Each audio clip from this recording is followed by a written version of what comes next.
when they are consuming your minds and your thoughts and your dreams, from the angels to the demons and to the mysteries unseen, there is no need to worry. There is no need for dread. It's just time to discuss the thing at the foot of the bed.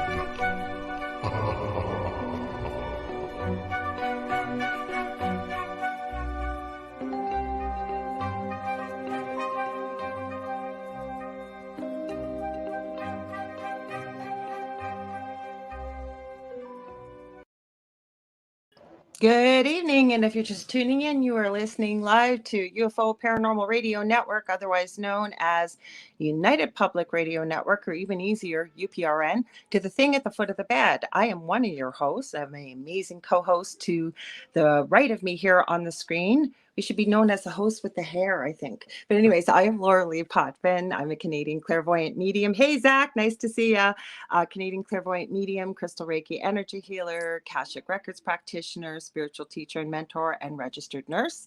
I am also a host of my own show here on this network, Monday nights from 6 to 8 p.m. Eastern Standard Time, the Angel Rock. Yes, please let me remember the name. Anyways, we're glad that you're here. If you want to join in the show, and you're going to see, like we see Zach's comments, please head over to UFO Paranormal Radio, either on Facebook or YouTube. We will be able to see your comments. I can't. Oh, it's backwards. I was trying to say hi to Zach without interrupting you. David's eager to get in here. I'll talk as quick as I can. So yeah, head over to one of those places on YouTube or Facebook. But if you are on Facebook, you've never been on to our show, please head to StreamYard.com/Facebook first and give StreamYard permission to use your picture and name. Otherwise, you come up as Facebook user and we have no idea who you are. And we want to know who you are because you guys make our show. One last thing very quickly. Well, two things. First of all, we are on Roku. This show isn't yet. We're talking about it, but our network has a channel. There's some great shows over there. We are always having new hosts coming onto the network. There's something for everybody. So if you like what you see, please share, subscribe, tell your friends about it, let everybody know about it because we have some important things coming up. That's the next thing I have to say. But anyways, you're going to head over to Roku because there are some of the great shows on the Roku channel. Hey, Robin. And what you're going to do is go to the channel store. You're going to look up UFO space P as in Peter. And there's going to be a list. You're going to click the one, I think it's third or fourth down. It says UFO space Paranormal and United Public Radio. That is our Roku channel. So you can watch it on TV as well. Lastly, I found out about this Monday night on my show on the Angel Rock, the owner of the network, Joe Montaldo, who has a great show on Wednesday nights, UFO Undercover. He does the Centralist in a panel Friday nights. Him and the amazing Michelle DeRoche do a show about the paranormal. Of course, my mind went completely blank, but it is on Saturdays. You can check that out together. Anyways, we are involved with Writers of the Future. They do have a show on here. They have awards every year. It's huge. It's in Los Angeles. There's a bunch of Hollywood stars. And what Joe came on to announce that the network is going to be sending one lucky listener, all expenses paid, to that particular little shindig. So you don't want to miss that. There will be more details coming as time moves forward. We still got a few months for that. So keep that in mind. Also, we have the podcast, People's Choice Podcast Awards coming up. You want to watch for that, please. We need your votes. We do get some of our shows in there, but they never seem to make it right to the finals. There's many levels. So we need your help. We need you to vote. We'll let you know more about that as that comes closer to the date as well. On to my wonderful co-host. He's been so patient. There you go. David Hanzel. That's okay. You know what? I was rocking out to Rob Zombie in my head. Oh, right on. Mm-hmm. I love Rob Zombie. And like the song just popped up all of a sudden. Mm-hmm. I don't know why, but maybe we'll find out. I got to remember the name of the song all of a sudden. But usually when something like that happens, there's a reason behind it. I know why. Yeah, it could be. Your new piece of furniture we can talk about, but go ahead. Tell them who you are, Dave. Tell them all about you. Well, I'm David Hanzel. I am a spiritual medium. In short, basically means I connect to all spirit. I connect to the positive side most of the time. I do know the negative side, of course, when I need to. I do channeling, oracle card readings, but I don't do oracle card readings that much, only pretty much live or in person or when I'm pulling a card on here.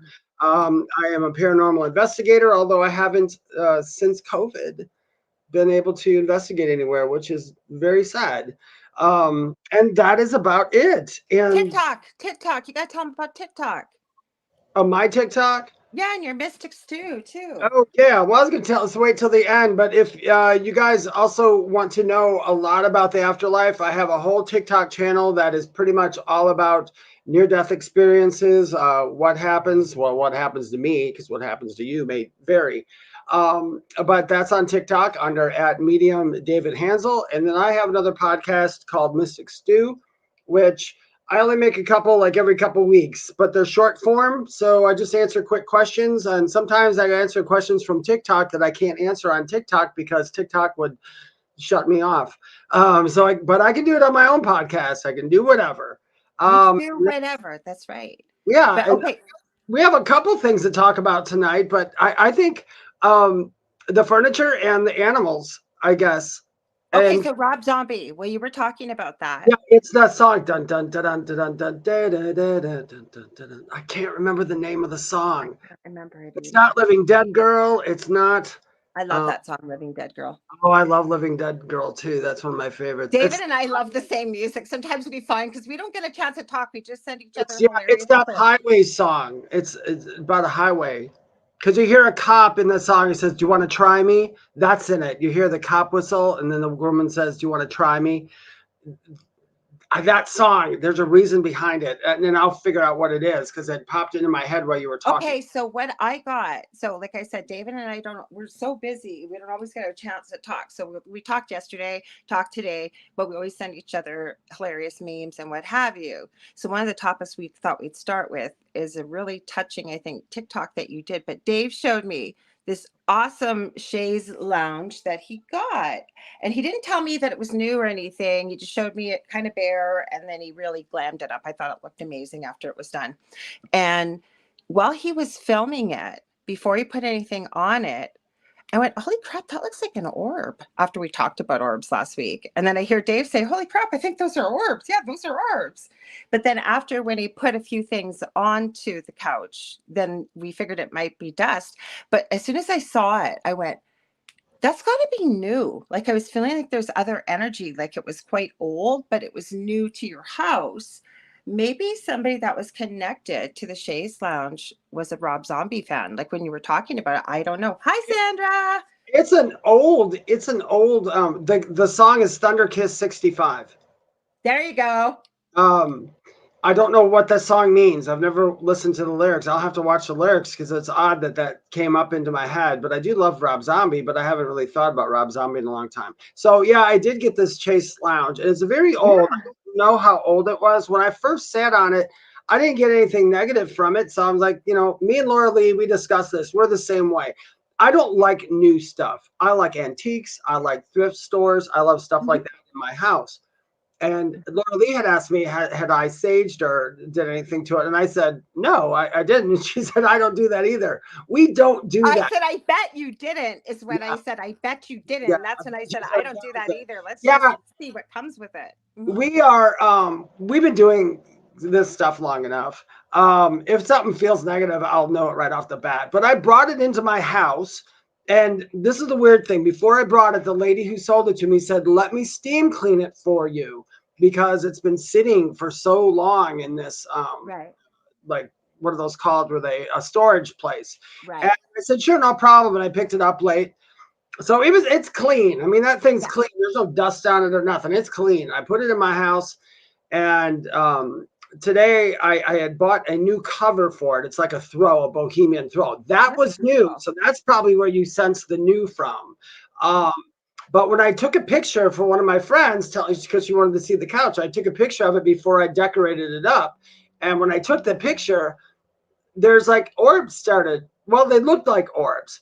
And I'm like a master debunker. I'm always trying to debunk stuff. I'm the most skeptical medium you'll ever meet in your life. It keeps us honest. I think we need to debunk. Yeah.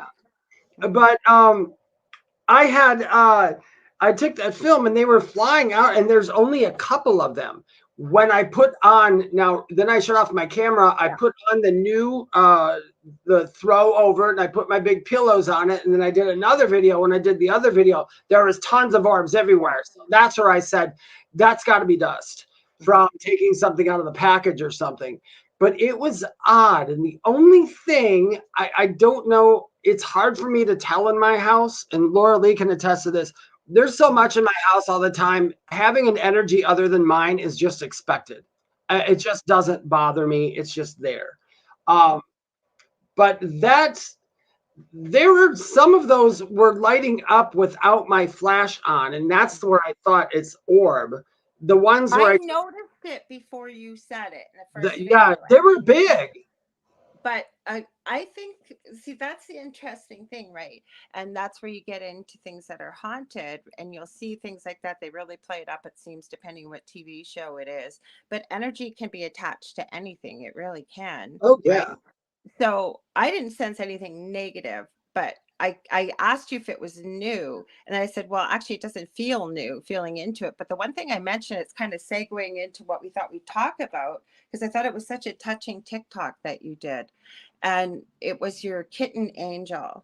And he has to lock Angel up because Angel goes on top of everything now. But I said, out of all your fur babies, that I think Angel has this real affinity. I keep feeling for like energy when it comes to spirit. And the interesting thing in the second video, that like Carmel was there, but his other cat, but Angel jumped right on there, and you know, it's a he, right? Yeah. I thought so. I wanted to say he, but he was sitting there, and he was kind of like, you could see he wasn't filmed for long, but he was kind of like looking all over, and I think he senses something with it as well. What's your thoughts, Dave? Yeah, that cat does. He's a lot like Carmel. It's the other two aren't like that, but Carmel and Angel, when I do anything that involves spirit in this room that I'm in right now, they scratch at the door. They do whatever they can to come in here. And Angel gets really lovey-dovey when she comes in and there's spirit around. So Carmel's zen though, right? Like Carmel was close by, but very zen, it seemed at that moment. Yeah, Carmel went to explore the new runner that I put down. Okay. So he was sitting there because that was brand new out of a store. So Carmel doesn't like to go near my thrifty objects. He doesn't like it. So it might be that he picks up really strong things. The one thing I did pick up, though, from that chase is I did have a feeling that it came out of New York. Interesting. As soon as you said New York, you know what I got a vision of? Huh. Something to do with the flappers in Broadway when you said New York in the 30s. See, yes, I don't know how old that chase is, but the pattern on it is pre-80s. I know it's pre-80s. Oh, and pre-70s, I think, from looking at it. Yeah, so I'm not quite sure. But it is quite interesting. And having, 4 cats in my house, and if anybody doesn't know, Lorilei has animals too. The more animals you have, I mean, they sense stuff around your house quite a bit. Mm-hmm. They know what's going on. Sometimes I want to ask my cats, who is that in the corner? Because I can't see them. You can. You're pissing my dog, whenever there's something, well, you've seen her, you guys, if you've watched the podcast for a while, my dog Pop, she's sitting right here at my feet right now behaving, I hope. But as soon as Spirit's around, or like if we can't forget to do our reading, we got so engrossed in our conversation last week. So we said we would pick 2 people this week because we realized at the end of the show, she'll hop up here right away. I want to read Zach's comment. He says, if you ever come out here, a comment to Zach's comment. Oh, okay. If you ever come to Arizona, David, I'll take you to some of the best antique shops here in the state. I found some awesome stuff, including old cigars in the original boxes. LOL. What were you going to say, Dave? Hi, Joanna. This, Lorilei, I kid you not, Zach, man. When I was younger, when I went to garage sales and stuff, I'm old, so we had what was called garage sales. Okay, you're old. I'm the same age. Tomorrow I'll be old. Tomorrow's my birthday. Will we be the same age when it's my birthday? I will be 58 in August. I'm probably older than you. And I'll be 42. Okay, so yeah, right, you will. I'll be 29. I'll be the same age. But I used to go to garage sales, and I had, if when I was a kid, if I had that nickel or that couple pennies, I bought the old cigar box on the table. The reason is I noticed even as a kid, the cigar box, like I got right from the store, because we like to get boxes. I'm still, if you look around my house, I have a billion boxes everywhere. I am addicted to them. I don't know why. I haven't figured it out yet, and none of these dudes are telling me nothing. But I bought the ones from the garage sales because they were in somebody else's hands, and I could sit there when I was a kid and put my hands around them, and close my eyes, and then it's like a movie started playing. And sometimes it wasn't a very interesting movie. Sometimes it was just really pictures of houses, pictures of people, pictures of I had seen back seats of cars when I've held certain cigar boxes, which means that most likely it was in the back seat of a car.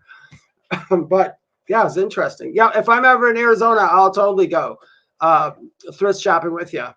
What I remember that because my uncle that lived 3 doors away, my dad was one of 17 children. So him and his brother were pretty close in age. My uncle used to love to smoke cigars. My dad would once in a while. And there was always cigar boxes. And my aunt, Dell, and my partner Dell, have the same aunt and uncle through marriage. And I grew up from the age of 8 till God, I left home 3 doors away from them. But my uncle loved to smoke cigars, and there was always cigar boxes because his wife, my aunt, would.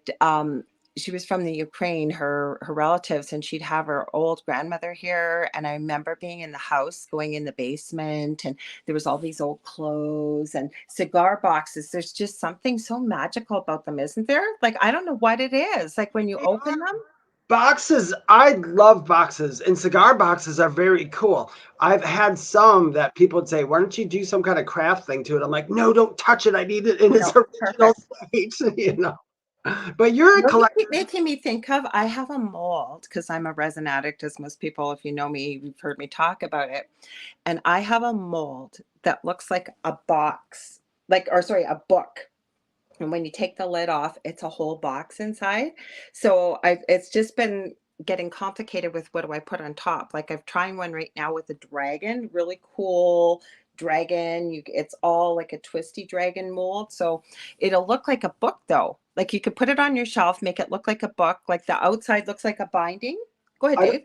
I don't know if you can see it. I have an owl book. Oh, do you? You guys, I'm wearing my pajamas. Good for you, Dave. Too hot to wear jammies today, so I didn't put any on. Almost melted last week. I'm going to tell you guys what Lorilei is talking about. Now, of course, So you got an owl one. Well, this one you can do. And I got a mold. I was thinking of you today, Dave, and I was trying it, and it was supposed to be clear. And it had, so I put it in something called an air pump. Oh, he was nice. talking about it. Looks like a book, but when you open it up, It's a box. it's a box. Yeah, I have a couple up there that have skulls and stuff on them. This one's like resin, though. It's really heavy. Oh, I But know. today I was thinking of Dave when I did this, and I thought, I don't want any bubbles in it. I'm going to put it in my vacuum pump, it's called, right? And it's still going along with our topic because we're going to start out with animals today. But I was thinking of you, Dave, and I thought, oh, this will be so cute when I send them because I'm making Dave and I matching shirts. I was looking for a hoodie. I still haven't given up a black, just plain hoodie for us for wintertime, but I think I'm just going to make the shirts for us. If you guys like them, maybe it's something we can look into. We toyed with the idea of making some coffee mugs with our logo on it, and we might have a little Etsy store or something at some point, or a store you can get our t-shirts or mugs or anything. Because I have a new machine and a t-shirt pump. I have a press, a whole bunch of stuff. Anyways, this mold, I'd never seen it before. I've seen this thing always. I wanted one. It's like a cup, but inside is a cat paw. So Oh, I got the mold. So I started doing it, making it. I finished it in the pump about 40 minutes ago. What did it do? It did something. It had a chemical reaction. It's called a flash cure. So it heats up to about 500 degrees and it just freezes. It freeze forms like with all the bubbles. So it didn't work. So I have to try another one. Oh, hi, Julie's mom. Hi, Chris. How are you? So nice to meet you. They're over in the UK, by the way. Let us know where you guys are from. And if you are just tuning in, you're listening live to Almost said the angel rocked the thing at the foot of the bed. I'm one of your co-hosts, Lorilei Potvin. My good friend David Hanzel is our other co-host. So we were talking, Dave, you did this great TikTok, and I thought and you guys, we're going to go wherever you guys want to go with the questions and the comments. And maybe you can share a little bit about it, because I agreed 100% with the TikTok that you shared with me. Yeah, we can talk about this topic a little bit too, and we can go down the rabbit hole on it too, as far as hauntings and paranormal as well. You're thinking, yep, First, I paranormal. really want to address Sandra Sharp. She said boxes. That's the cat, which is so funny. I love cats, and that's true. Cats are always jumping in boxes. So maybe there's a connection there. Maybe they were getting me prepared. David, buy a bunch of boxes. You're going to have tons of cats. Oh, yeah. Okay. I guess that means I'm going to be single too. Okay. But that's okay. I'd rather have my cats than anything. But I had made a while back, I made a TikTok because I was talking about animals. That somebody asked me about animals, moving on and how we talk to animals and so on and so forth. And it was a real religious nut that came on and just straightforward says animals don't have souls and we have dominion over animals, and we go and just this really stupid rant. So I made a video correcting them.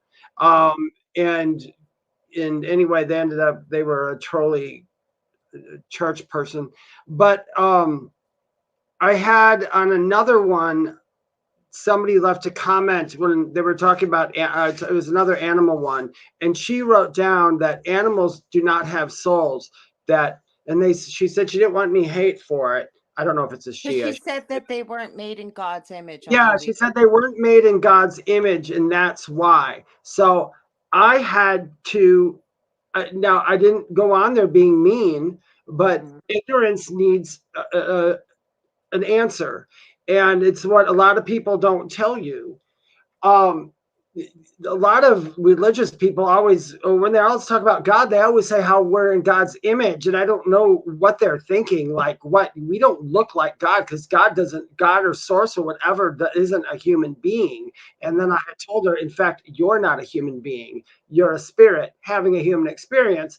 And animals are also spirits having an animal experience. They have souls. They will always have souls. And I said in that TikTok, and I'll say it again, I will die on that hill. Animals have souls. And the more we think about it that way, the more careful we'll be towards everything. I have nothing against people eating animals for food. Animals eat other animals for food and everything else. That's perfectly fine. We've been doing it for millions of years. And I can tell you that from talking to them, spiritually wise, most of them are well aware of it, even the wild ones. They know they have to leave here somehow, and they don't go through the pain like we would during things. It's very quick to them. They don't know pain like we do, which is cool for animals. But yeah. No, but you had also said what was so touching was that you got into, just very quickly, that, like you said, we're not actually who we are. We are everlasting energy, if you want, souls, beings, whatever you want to call us, that we're just down in this lifetime right now having a human experience. We go on forever. And we really do. And animals do. And I really, truly believe, and I'm sure David's going to agree with me on this, that animals, I always say we don't get the animal we want, we get the animal we need. And I think that we do. I think they come here as earth angels, if you will, because anybody that's owned a pet, I'm sure will agree. You want to see an example of unconditional love? Look at your pet. And they're here to help us work on things that we're here for, right? Exactly, and I'll add to that. That's a very good response to what to call animals, earth angels. I don't think there's really a human here that deserves that any more than any animal does. Because one, from what I know about angels and everything, just from being on the other side and talking to them since I was a kid, they're pretty straightforward. They're pretty, they love doing stuff for people, and they just love people to death, but they don't think about the physical stuff we go through. They will drag us through to get us wherever we need We to. don't think about the physical stuff when we're on the other side and we decide we're going to incarnate into the next lifetime, right? And the older the soul gets, and I know I've seen people channel this, I've got this from spirit, and people have had, near-death experiences, as we call NDEs. We're up there thinking, like, because when we come down here, I believe this is one of the most difficult places to come. We come in with spiritual amnesia, most of us. We come in these dense, heavy, fragile bodies. When you listen to people that have had NDEs, I know David's had one, I believe I've had one as a toddler. Everybody's experience is different, but I've seen so many people as of late, because I've really been looking back into it. I've been studying them, for anybody that hasn't heard it before, for over 40 years, professionally as well as personally. Forgot to mention I'm also a registered nurse when I was telling everybody what it was. Anyways, when they were explaining coming back into the body, back, say they were in heaven, or some people just stop at the gateway, if you will, whatever you want to call it, and it's not your time, and for whatever reason, right? It depends. Everybody has a different experience. But when they come back, they feel like they're being squeezed, like almost claustrophobic, because our energy is so big on the other side. So like I lost my train of thought as I'm rambling here. Anyways, I know you wanted to say something, Dave, so go ahead. I'll probably remember as you're talking. You're absolutely correct. If anybody, every person, every NDE person that I have spoken to, besides Lorilei and myself, have all said the same thing. I mean, this body, and with animals and everything, we're in a spirit on that side. So becoming into a body, it sucks. but we always. That's where I was going with this. I'm going to stop you just for a sec. Where Yeah, I was go going ahead. with this is, they call Earth a school. Mhm. And I agree that it is, because, and I heard a really beautiful channeled message. I've really been getting into a lot of channeled messages from collectives that really resonate. I've mentioned it before, Next Level Soul podcast. That's not the only place. It's just been a really good, diverse collection there. And what I've loved is, talking about that. You've heard it before, right? Especially on Earth, we live in a planet of or dimension of duality, light and dark, cold and hot, whatever, right? Yep. When I first started with angel cards years ago, my partner Dell, I remember saying, I only want to do angel cards. I'm only doing oracle cards because I only want to deal with the positive. And I remember what he said to me, Laura, in order for you to be doing this level of work, he said, the advice I would give you is you have to know both sides of it to know what the difference is and what it feels like and how to discern between the dark and the light. It's the same thing being, if you want to call it back home, in heaven, universe, whatever you want to look, whatever your belief system is. But we really are all one. Each one of us, from a grain of sand, we are all come from source, from God, whatever it may be, whatever your belief system is, right? So we only know the positive emotions up there. We know love, right? That's mainly what it is. So we don't experience pain or negative emotions or anything like that. So that's why we come here, to help grow and evolve our souls. I really believe this. So we come here actually, and this really resonated. It may not with some people, but it did with myself, that we actually come here to really understand what separateness is about. Because a lot of us feel very alone at various times in our lives.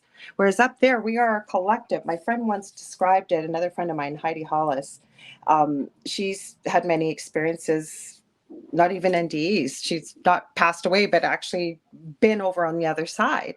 And she said it's like a love soup, right? You have all these ingredients with a soup and you cut it all up, right? You know what the ingredients are. Once you cook it, puree it, you can't separate it. It's all melded together, right?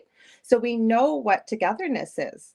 And it was a really interesting way of looking at it. Am I saying it's right? No, but it certainly made sense to me. But anyways, when we do pick our lifetimes, believe it or not, this is a hard thing for people to grasp. We pick our parents, we pick who our kids are going to be, who our friends are, we pretty well have a guideline for our lifetime. Wouldn't you say, Dave, and lessons we want to learn? We pretty much do. People are here for different reasons, but we pretty much do. The animals have an easier. Now, our transition is a bit different than an animal's transition. When animals transition, they have, I don't want to say they haven't accumulated karma, because animals usually don't have much karma at all. But when animals go back, they don't have to review anything they've done, because they've only done exactly what they were supposed to do. They have. That includes biting someone. That includes whatever they had to do. That was what they were supposed to do because it affected the life of that person. They go over a lot quicker. And that's why a lot of people, they'll refer to it as the Rainbow Bridge, which I think is very beautiful, to put it that way. Because even like the tunnel of light and everything, it's tunnel of light and Rainbow Bridge. The bridge is a lot shorter. Just boop, we're here, they're home. It's very quick. It's very quick for them. Us, it takes us, we got to go through the light. We got to go through the astral world. We got to go through all this. I have seen people that have been talking as of late. That's why, because this host is Alex Ferrari that hosts that podcast. I was a little disappointed in what he had said to this lady that had had 3 NDEs or near-death experiences. And she shared them. And he goes, well, those aren't typical NDEs. You didn't go through the tunnel of light. You didn't do this. You didn't do that. Nonetheless, she had the experience. And I've been seeing more and more people that have said, no, I didn't go through anything. I literally blinked and I was like, there I was. Like, I didn't even know. Most people will report that though, but not always. I didn't float above my bed and watch myself. I hung out there for a bit, but I was another like that. I was over. And then I didn't even have to, they didn't even let me go in the light. They just showed it to me. It was beautiful. There's no reason for me. So it all depends on the person's experience and what they're going through. But people always seem to come back with an extra gift or a gift that they had that they hadn't really fully unwrapped, right? Yeah, some kind of knowledge. One of the pieces of knowledge I came back with is that animals are really quite sacred. So we should be treating them as such. But the people ask if animals have souls. If we'll get on that subject just for a minute, because I'm sure they and you guys probably were listening to that before. When when you see a ghost animal isn't stuck. Well, human beings aren't really stuck either. It might be either in their. I wondered. I've asked before. Do you think? I'm sorry, guys. I have to go off the script a little bit because I want to ask Lorilei if she agrees on this or if she knows. Do you think? And I don't get a definite answer, and the reason I'm asking, I kind of get a nod, like you're on the right track, Dave. Do some people contract in their soul contracts to be a ghost between two worlds? I agree, absolutely, 100%. Yes, some people can contract that to experience it because, like you said, Dave, you have to know truly stuck. So I believe. So going with contracts too, because I had a hard time wrapping my mind around this, was, well, then why come here? If you picked who your parents are, who your friends are, what you're going to do, what you're going to blah, blah, blah, then your whole life's planned out for you. Why come here? No, that's not what happens. You kind of set out, like, if you will, a few points that you're going to hit, and you can go left, you can go right, you can deviate from the plan, you can do whatever you want. You have free will here. So with that being said, and your question being asked, yes, I agree that if somebody chose, and you can choose whatever you want when you come here. Heck, you could choose a lifetime just to come here and see what it's like to have fun. Have fun your whole life. Do nothing else. And I mean, just go and have a good time, not worry about material things, not worry about bills to pay. There'll be consequences, but you're just here to have a good time. I say it like this sometimes. If say there's a mountain and we'll call it Mount Tippy Top. Okay.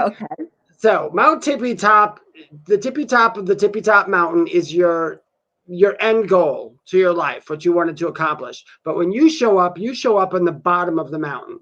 So you'll start climbing. That's life. Now, during that time, you have a few things you want to learn. Like maybe you want to learn about anger. You want to learn about loss. You want to learn about all these other things. That's in there and that's going to come. But what happens is, as you're climbing the mountain, what a lot of people do is they keep going, Am I almost there? Am I almost to Mount Tippy Top? It's like a kid in the back of the car. Are we there yet? Are we there yet? But the coolest people are the most. What they'll do is while they're climbing up, they'll go, "Ooh, there's a pretty spring over there. I'm going to walk over there and check it out." So you can deviate off that path as much as you want, and you'll get all kinds of extra lessons, knowing that eventually, as you climb the mountain, you're going to get there. That's how I always tell people: don't worry about Mount Tippy Top. You're on your way. While you're on your way, enjoy the journey. Yes, you just took the words out of my head. Enjoy the journey. So going back to your question, And what I think you almost answered it is none of us are truly stuck.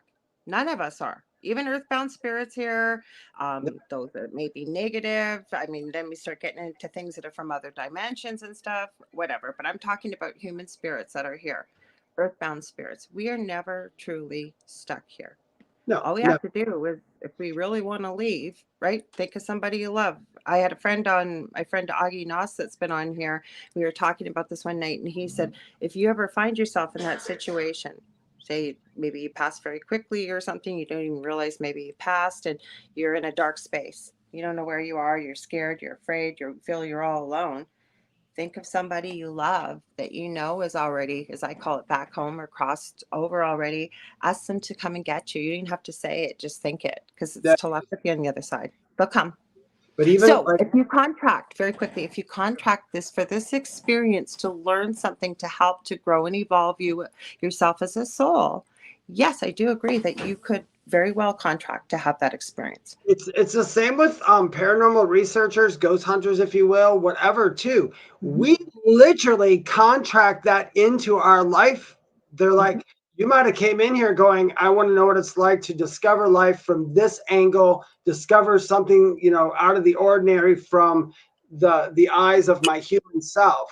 So so we can literally contract that into our lives. If you believe in ghosts, and if you believe in demons or spirits, whatever you believe in, if you believe in that, it will eventually get to you because of the fact you have the belief.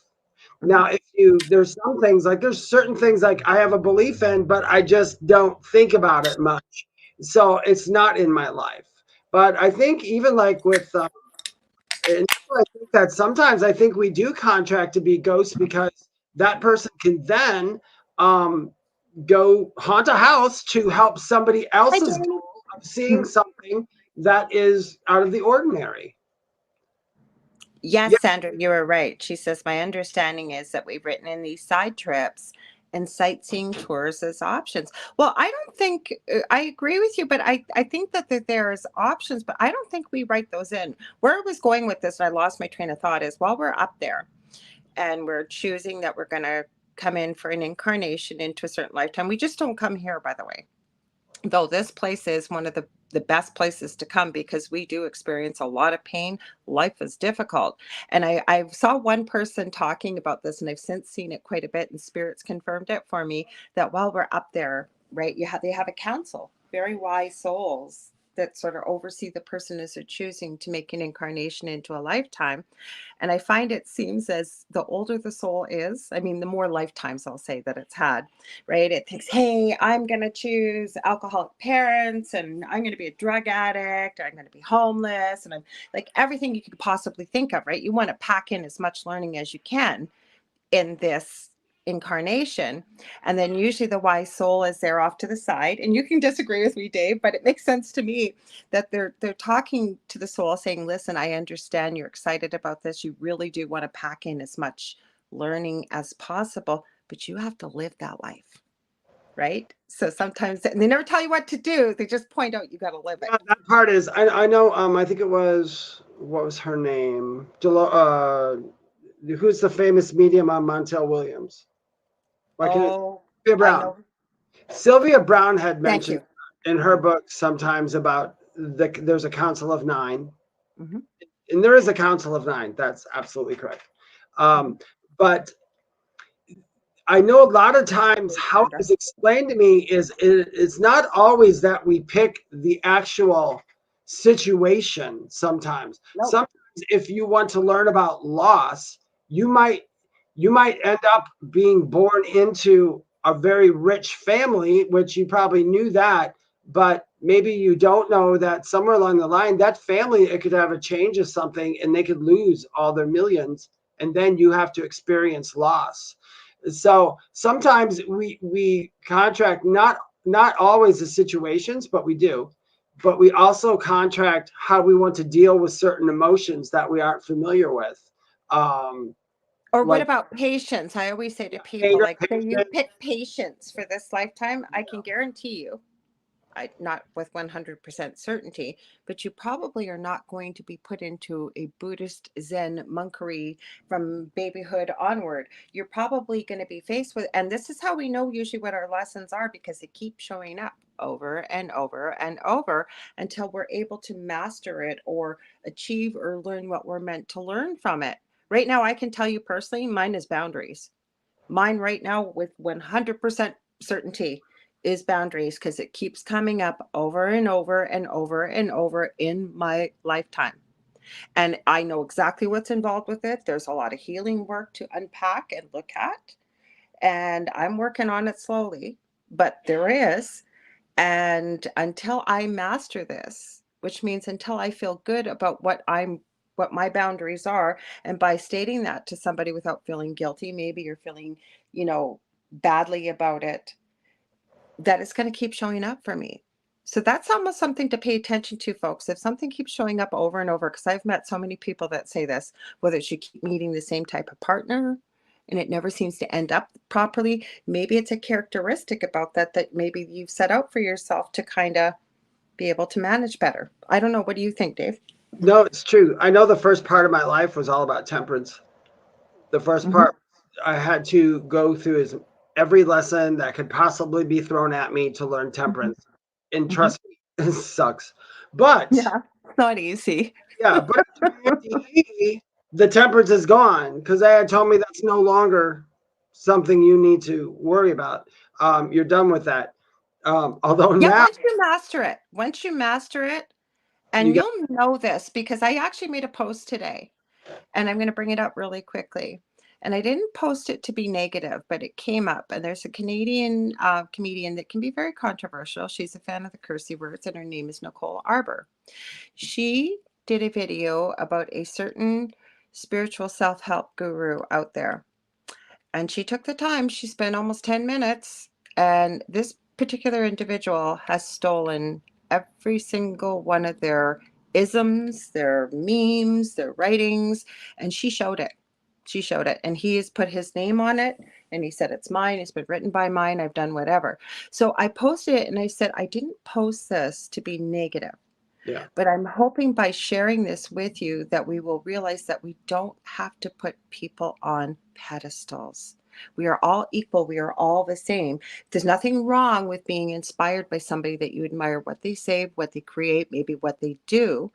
But that should inspire you to look within and pull out those incredible, magnificent, amazing gifts that you have, because we all have one. There is nobody else on this planet than you. And I'm talking to you, whoever the you is that's hearing this, right?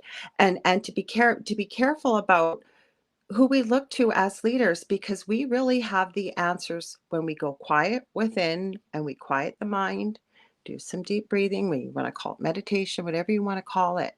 But yeah, nobody knows you better than you. And if you say, I don't know myself, there's lesson number one. Maybe get to know yourself and who you are. yeah, it's true. And if you guys want to know how to do this, I can tell you how right now. They've got the secret. 100% Yeah. free. Okay. So the world you see outside yourself is a reflection of you.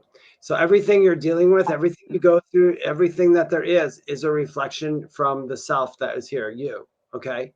If you want to change any of that, all you got to change is the you, and then that will reflect. So say I want to be it's almost like the fake it till you make it, almost not for every situation, but if you want to be a millionaire, you start having gratitude for money. You start being thankful for money when you have it. You're thankful when other people receive money. Thankful for paying a bill and You, spending it. you do your hair and you look nice, and you look how you would look if you had all that money. When you do that, the universe or the reflection has to match you. It's that simple. It really is. And we don't always get exactly what we want perfect. And that's because sometimes when we came here, what we think we want isn't something that our higher self is going, no, you don't want that. Stop it. You don't want that. Remember? And then we do. And then we get into all kinds of little things. But The hardest thing, though, I think, Dave, and another thing that I learned, and it took some time to recognize, is when we meet people that push all our buttons, that they irritate the crap out of us, that we don't like, Yeah. that every time you see them, you go from 0 to 30 with a few words out of their mouth. Guess what? They're mirroring something back to you to have some inner reflection about that there's probably something within ourselves, believe it or not, that is triggering us when we see these people. They're actually giving us a gift. Yep. I think I mentioned this on a podcast before. There's something called a Haoki. Mm-hmm. And a Haoki is a type of empath that it tends to mirror you completely, like your worst parts. So if say you're an angry person and you encounter a Haoki, the Haoki will show you exactly what you're acting like, almost like, okay, this is you. I've never heard that term before, so that's interesting. They're called Hyokis, and everybody is pretty much a Hyoki in a way. I know that I'm considered a sage and a what's the word I'm looking for? It starts with a catalyst. And there's a lot of catalysts on Earth right now. You know, I'm a connector. Yeah, Lorilei is a catalyst in a way, because of the fact. But I'm a connector too. I connect people. I knew this, and I've been told it many times. Mm-hmm. Yep. And being a sage means that I would bounce from lifetime to lifetime, observing everything. I have my mission, but I sit back and observe it, and I observe it kind of knowing there's something outside of the world. And you just use that for every time you incarnate. But the catalyst thing, there's a lot of catalysts here. Catalysts are people, they start shit, whether it be good or bad. Sorry about my language. Whether it be good or bad, they start something. They might inspire you or they might make you hate them.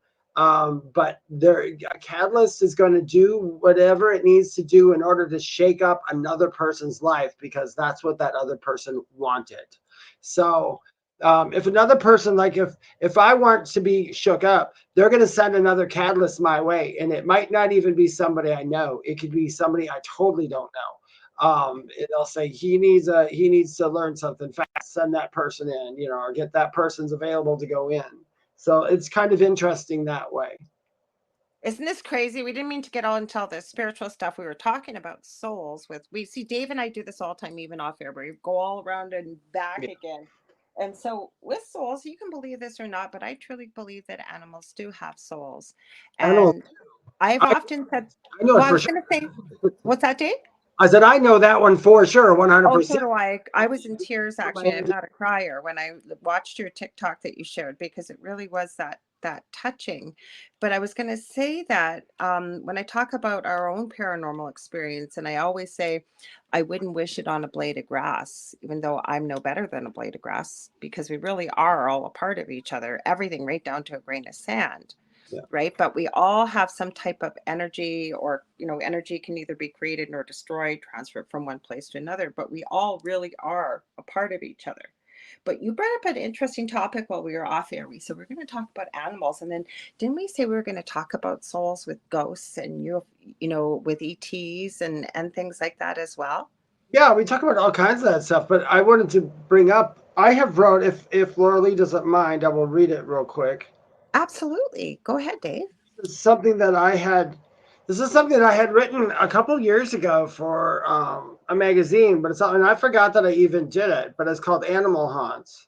So I'll read this. It's not long, so I'll read this real quick. That's what you were talking about. I'm glad you brought that up. Go ahead. Yes, you did. And then when we do that, I'll just read the whole thing, and then Lorilei can just take it away from there with her opinions and her knowledge and what she knows and what she doesn't know and whatever she wants to say. How's that? So, you ready? I'm ready. So, some people have asked me throughout the years if an animal can haunt a house. My answer is always contingent on what they mean by haunted. If by haunted you mean that they are somehow stuck, confined, or don't realize they have passed, then in my experience, no. The journey of the soul of an animal is a bit different than a human. Animal souls seem to know precisely where they're going and how to get there, whether their earthly life is over.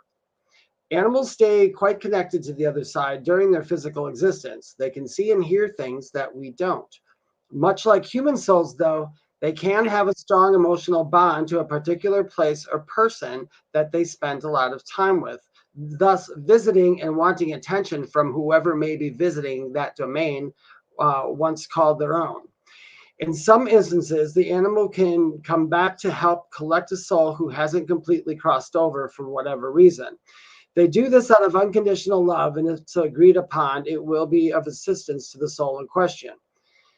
It is entirely comprehensible that you may then encounter a ghost animal in a particular location, or you may encounter an animal that simply loves the memory of an area or situation. Not all ghost animals are intelligent hauntings. They also can be residual haunts as well.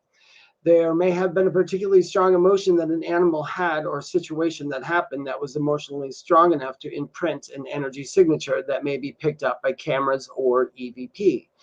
All in all, communicating with an animal in spirit does take a little bit of practice, as animals tend to talk through our senses. Pay attention to the smells and the thoughts and the feelings you experience. You may just have an animal from the past wanting to say hello. I So, love that. Oh, go ahead. thank you. So that was my little thing, because people, they wanted me to write an article on animals as ghosts, because there was in the magazine there was a lot of paranormal people saying how these animals were stuck in this house for like 200 years and all kinds of crazy. No, and I agree 100% with everything you've written. That was very well written. I thought it's a Thank great you. job. But no, I agree with you. And of course, I'm just thinking of Debbie Schmoley, and she goes, hi everyone. Hi, Laura. Hi, David. Because how many times have I told this story, Debbie? But I'm going to tell it again. I know I don't think animals can be stuck either. Because Debbie and I, this is quite a few years ago, we're talking, and we were on, I think it was Skype, right, Debbie? And she was in her bedroom at the time, and my dog's laying on the cord, sorry. And she's laughing now because she knows what I'm going to say. And she was laying up against the pillows, and we were talking face to face, and I went, did you have a cat that used to like sit on the pillow next to you? And I remember she said, well, yeah, that was my cat Boo, and she passed away about a year ago. Facebook Messenger video chat. There you go. And I said, well, you're not going to believe this, but your cat is there right now. I can see your cat on the monitor. Your cat is grooming itself. It just flicked its tail. It just looked at you, and she's going, take a picture, take a picture. And Robin's going, loving this show. I'm so glad that you are, Robin.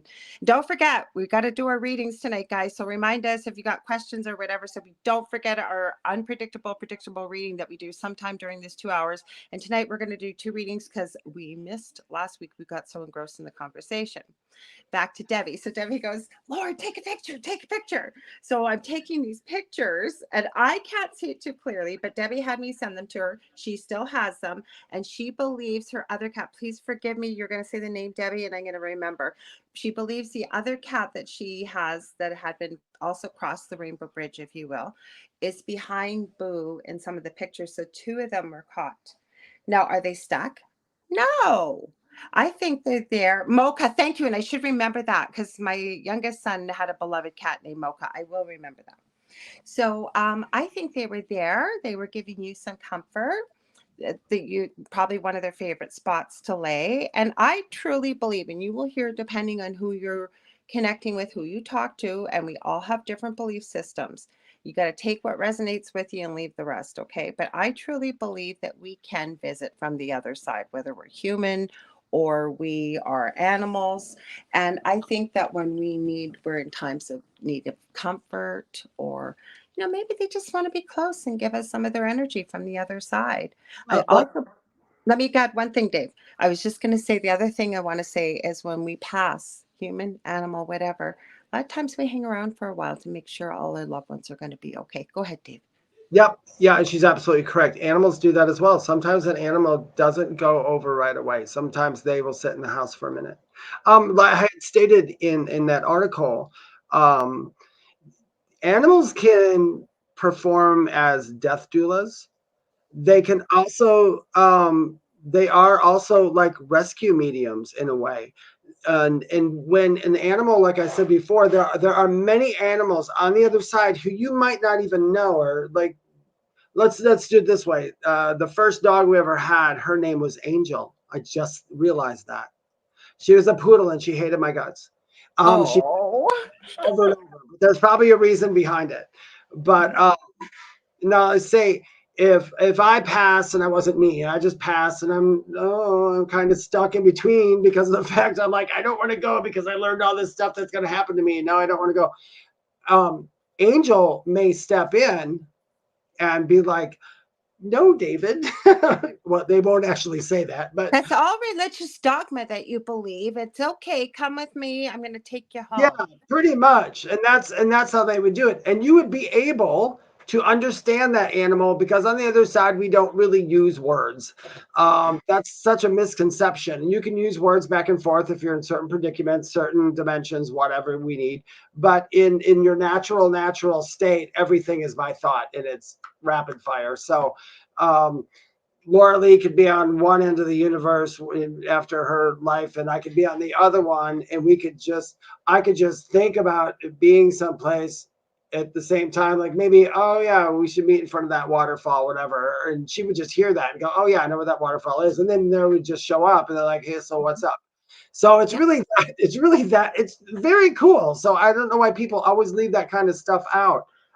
We're not always, animals aren't always in their animal form either, which is really cool. Animals come in different forms. A lot of times in paranormal hauntings, if you for people in the paranormal listening, and you're not mediums or anything, if you go into a house and you think that you saw an animal or there was a ghost animal or something like that, pay attention to that because that animal's not stuck. The animal's either visiting or the animal knows you're there and it's like, I'm fulfilling a dream, pretty much. Ask that animal questions like you would ask a person. The only difference is you'll probably not get a direct answer of words in your head like a spirit would say. You most likely will get really strong feelings or really strong emotions. Maybe a bunch of pictures will flash in your head to say what that animal is. I've known that there have been quite a few cats that I've heard that are always in haunted houses, not in spirit form. In this house, when we moved in here, and both my boys obviously have abilities. Usually we find this runs, everybody has these abilities anyways. We all have abilities. But my boys, especially my eldest, uses them. And he walked in the house, this place we've been for almost 3.5 years. When we first moved in, he goes, Mom, you got a little black kitten around here, right?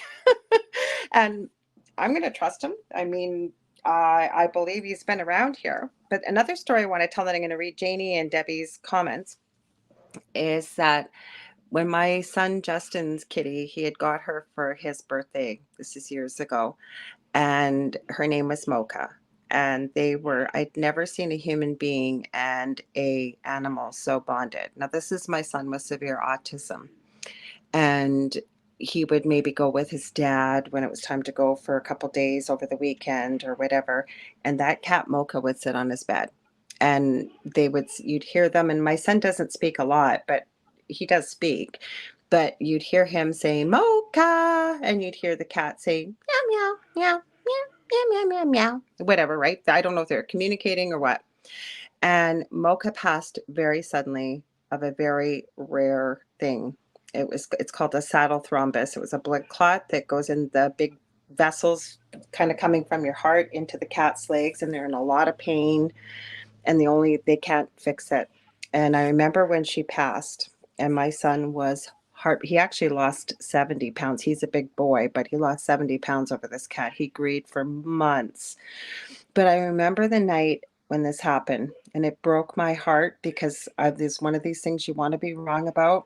She couldn't use her back legs. I looked it up super quick, and I knew exactly what it was. So I had to tell him, you're going to have to say goodbye to her, and I had to bring her in. And anyways, we talked about it as best as we could for him to be able to understand. But that night, our bedroom used to be in the basement in the previous home. And him and I were talking, and we were walking into my bedroom, and as we opened the door, we felt something brush past our legs, and we heard Mocha meow at us. And I can also tell you that for many nights, because I still tuck my son in, with no disrespect, he's like between a 5 to 7-year-old. He's actually 25, but he still plays with toys and believes in Santa and the Easter Bunny. And what have you. And I do love that about him. And she would plop on his bed right where she used to be when I would tuck him in every night, and you would literally feel the plop and you would see a bit of an indentation there. But I think she would visit when he needed her to help with the healing and grieving process for him. So I believe that animals do that. Did you want to say something, Dave? Because I was going to read the comments too. Go ahead, read that comment. Well, let's read Debbie's first. She said, I have seen, heard, and felt her cat, she said, many times. I even have my neighbor's 2 Yorkies that pass that come visit me. Now, Janie says, Marianne, the ghost whisperer, and Janie's introduced me to her. I've watched her show. She's live, I think, unless she's changed it, right, Jane, on Wednesday mornings. I think it's 10 a.m. Eastern on Facebook. So, and she is the lady, the TV show, The Ghost Whisperer, was actually written about and put out as a series. So Marianne the Ghost Whisperer can see and communicate with the earthbound spirits and cross them into the light, including animals. She said the spirits have always go into the light except I think what she's trying to say is she said that all the spirits she's seen always go into the light except one snake. She said she had to make the light under the snake so that he dropped into the light. That's really interesting. That is really interesting. It is For interesting. whatever reason. Yeah, it is interesting. I find, and I'm not doubting it at all, but I'm saying what I do find interesting is why an animal would need help crossing over. I don't know. But maybe he carried some fears. Maybe he had a fear. Every animal on this planet, so I do not know. I mean, but maybe he had some fears. Maybe he had. You don't know, right? Like, no, he's not going to carry human experiences.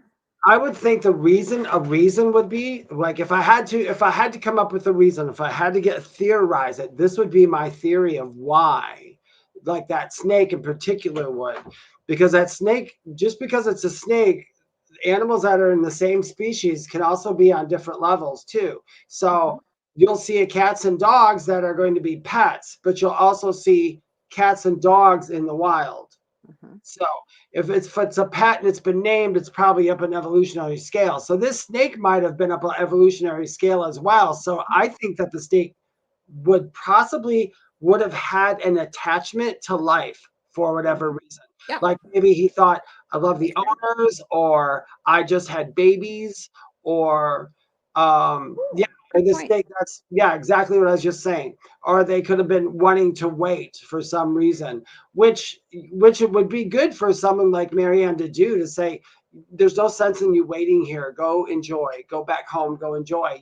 So for people listening, Debbie Schmoley in the comments said the snake could have been waiting for its partner or a human too. And while I'm saying that very quickly, I've had so many people say to me, oh my gosh, I missed the show live. I've missed it. Don't ever worry. There is always a copy of every one of our shows on the network, whether it's on YouTube, Facebook, and we are carried anywhere where podcasts and talk radio are carried. You could think of some obscure little app and you will find our network on it. We are carried everywhere, so you can always hear a repeat of the show. So I wanted to add that, Dave. Yes, that's absolutely true. And just so everybody knows too, every animal that's on here, even like if Zach Man in the desert in Arizona sees a scorpion, that scorpion's supposed to be here, which is so odd. You wouldn't think that. It was supposed to be here. I got a question for you. I have been asking this. I'd love to hear people's theories on it. And I do know the purpose of these, but why the heck do yellow jackets exist? Because I'm telling you, they made our life a living hell. I know why bees are here. I know why wasps are. I know whatever. Why? There you go, Debbie. Even better one. Why are mosquitoes here? I know why mosquitoes are here. I know. I'll answer that in a minute. You can answer either one of them. Jackets, I don't know. I mean, every animal does have a purpose. Yellow jackets, I know yellow jackets can just be mean little buggers. They are. We had an infestation so bad. They're incarnations of evil people. Oh, there you go. That's what Debbie says. Spill it. What's the reason for mosquitoes? Mosquitoes are here for the circle of life, the food chain. They're basically, their number one performance in this world is to be food.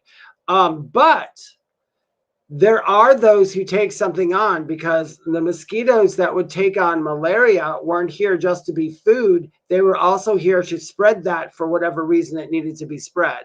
So some of the insects we've seen, and I know some of this from my guides, from being over there, the knowledge they gave me, and from shamanism when I do a lot of journeying and I talk to animals that way. Um, every mosquitoes are here for a purpose. We literally have to have those mosquitoes. If we didn't have those mosquitoes, there are a ton of other animals that Me would have too, gone Deb. extinct. But I still don't like them either. They're gross.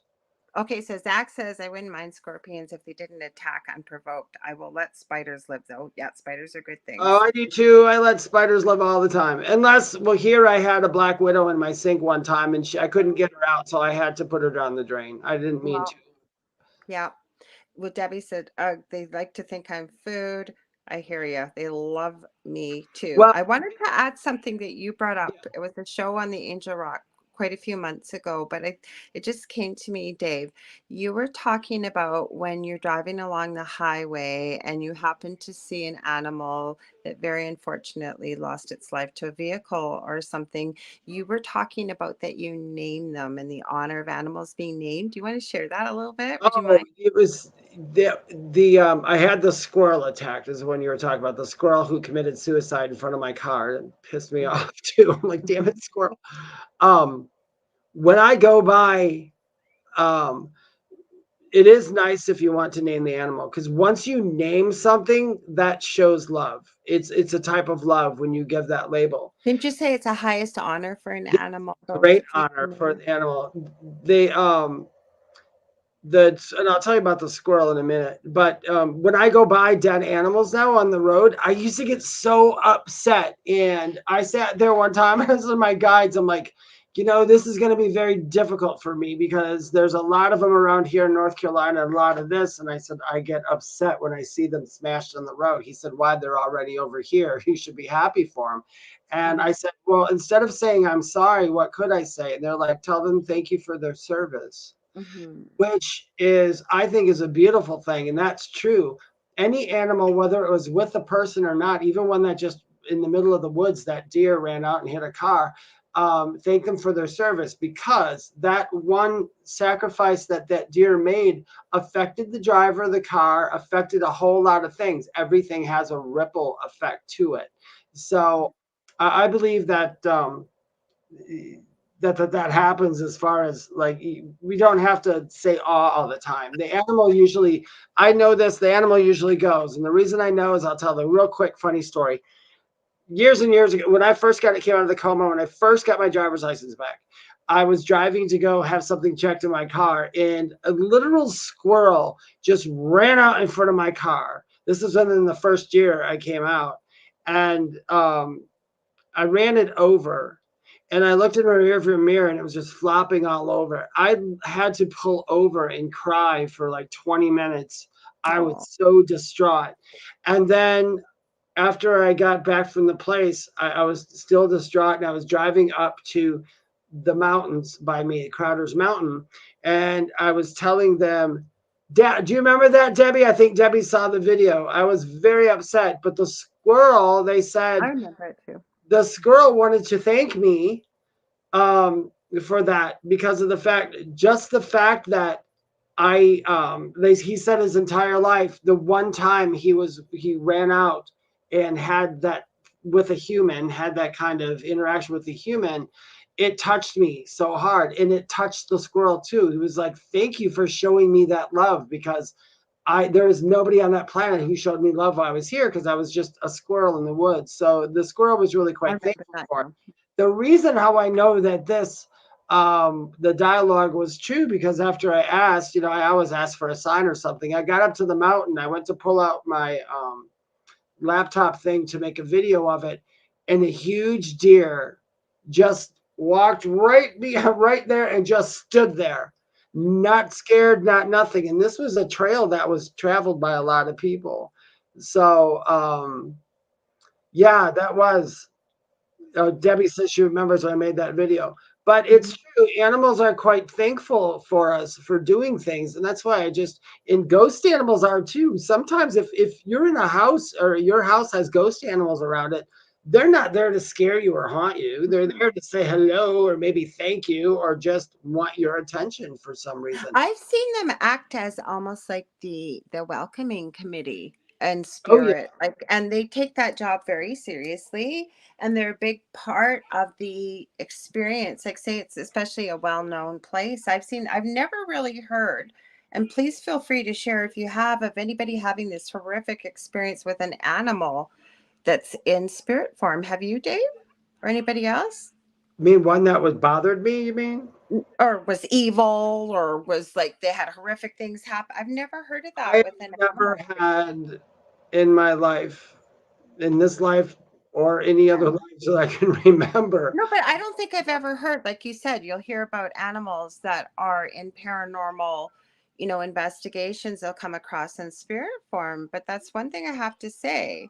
It I could don't be think I've ever heard misinterpreted. anything negative. Yeah, it could be misinterpreted too, because there might be, if there's a paranormal group, especially if they're a young group and they've only been to a few places and everything's, I want to be scared, I want to see a ghost. Yeah, well then maybe, yeah. Yeah, You'll they hit might they or might something. see a ghost animal and right away put it out there. The ghost animal tried to get us. He's making noises and all that stuff. Well, he's not trying to get you. He made a noise. He's just Yeah. acknowledging he's there. You Get wanted to be scared. He complied. Yeah, exactly. So you just wanted to be there. I love when people do that. It makes me laugh. But there's quite a few animals that come back here in spirit all the time. I see them. They run around my house all the time. And how I know it's them, and you guys can gauge this too for yourselves. If you see little shadows running, if you see something at the corner of your eye, like a shadow or something, and it goes by your feet or something like that, that 9 times out of 10 is an animal. The only time, and you're going to laugh at this, Lorilei, I could have swore there was something in my house. I kept seeing it run past my feet for days. I, Mhm. I was like, oh my God, there was like some little ghost in my house. It wasn't a rat from outside. A little rat got in from outside. He was black, and my cat got it overnight. That's the only reason I knew, because I walked into my kitchen. I'm like, you're dead now. but I was seeing a live mouse, which was totally throwing me off. I'm like, wait, what? But that was pretty funny. Okay, so I have a funny story. Yeah. Some people have heard this story before, but I also believe we can have animal guides. I have a couple decks actually here. Remember, guys, we've got about 40 minutes or so left. You guys want to ask a question or anything? Like I said, we're happy to do a reading for you. We just pick whatever lights up. But so I suggest, if this resonates again with anybody hearing this, pay attention around you, things that show up with a lot of frequency, whether it's numbers, when you're looking at the clock, it could be feathers showing up out of nowhere. It could be anything. Okay. So 3 summers ago, I love to create and make things when I'm not doing all the other stuff I do. So I made this beautiful little crystal fireplace that could sit on a tabletop. And it even went back to, you had to make the fuel sources out of old pop cans or soda cans, and braided rope at the inside, and you used olive oil as the fuel, because they said that's what Jesus used back in the day. And I kept thinking when I was reading this, well, how do you know that? Were you there? But anyways, it worked beautifully. So I had it lit. It's about 2 in the morning. My backyard is fenced. It's very small. And I'm playing on my phone. And all of a sudden, something licks my left foot, my baby toe. It's at 2 in the morning. I'm going, "Aw, isn't that sweet? That's my dog's name." And I went, "Oh, Emmy's not outside." I looked down, little baby skunk. And I launched myself out of that chair. And I have a bad back. I don't know how I did it. And I jumped. And it wasn't that I was afraid of the skunk. I just didn't want to get sprayed. Right. So I'm thinking, like, where the heck did you come from? And he just scooted his chubby little butt and went under the fence, and away he was gone. Wouldn't you know, a week later, Dell and I are in the front yard. It's nighttime. We're enjoying the night air. The sun's gone down. He goes inside, and I'm in townhouses. So there's one on the left to me, and then there's an open space. Mhm. That little monkey was on the corner. It was like he was waiting for Dell to go inside, and he came booting right up to me, right in front of me, right at the bottom of the steps. He was literally like this far away, and I'm plastered up in the doorway again because I don't want to get sprayed. And I'm going, okay, dude, you're not supposed to be here. Dude, on your way, on your way. So I kept thinking, why is this little guy keep coming up to me? Why is he showing up? So I looked up the spiritual significance of skunks, and it was very relevant to what was going on in my life. And I do believe that that's why he was showing up, that it was something I needed to take a look at, and he was the messenger. Yeah. I know people have asked me too, how do the animals know to show up as signs and all that other stuff? And I can answer that. So like, because if people are wondering, well, how did that skunk know to go by Lorilei and that she would read that book and that all those things? Things are pretty orchestrated. Anytime we speak in our head to and address the other side with the intention of knowledge or intention of anything, it goes to the right being. So if Lorilei in her mind was trying to learn something from something, it might get over there and they're like, oh, skunk. You should tell her skunk. They have this thing they know about skunks, and then that animal can get another animal to do that. It's kind of like when we, if you find pennies on the road that you're like, how did that penny possibly get in here?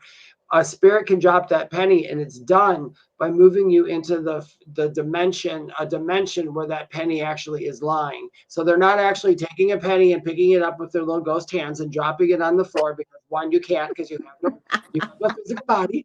So all they do is get you to shift to a dimension where there is a penny lying there on the ground, and then you see it. But they don't make us shift. Like we have free will, our higher self to say, no, I'm not going. Yeah, they got us to shift. Your soul knows if you need to see that penny, it just will go to the path. If you go through life with the path of least resistance, it's your best bet.